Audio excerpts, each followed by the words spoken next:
யூகேல எனக்கு ரொம்ப பிடிச்ச விஷயம் என்ன தெரியுமா? மக்களை ஏதாவது என்டர்டெயின் பண்ணிட்டே இருப்பாங்க. இங்கே நிறைய நாட்டு மக்கள் இருக்காங்க. அதனால ஒவ்வொரு நாட்டிலையும் முக்கியமான ஒரு ஃபெஸ்டிவல் வரும்போது அதை இங்கே செலிப்ரேட் பண்ணுவாங்க.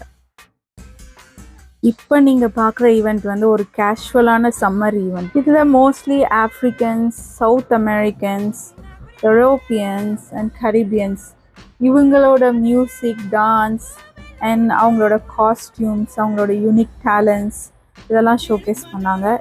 இதில் ஒரு சில விஷயங்கள் வந்து நம்ம ஊரில் பண்ணுற மாதிரி இருந்தது. அந்த ஸ்டிக் மேலே நடக்கிறது, ஃபயர், பரேட் முடிச்சுட்டு லைவ் மியூசிக் வச்சாங்க. ஸோ ஆஃப்ரிக்கன் மியூசிக் வந்து சொல்லவே வேணாம், பயங்கர எனர்ஜெட்டிக்காக பண்ணுவாங்க. ஸோ அங்கேயே என்னோடய ஹோல் ஆஃப்டர்நூன் அங்கேயே ஸ்பெண்ட் பண்ணேன். I was dancing, waiting for the song. So அது முடிஞ்சதும் ஐ வென்ட் ஃபார் காஃபி. புதுசாக திராமிசு ஐஸ் லாட்டேன்னு ஒன்று ஆட் பண்ணியிருந்தாங்க.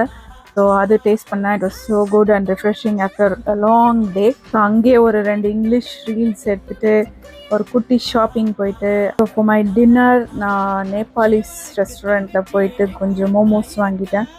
So that's it for the day.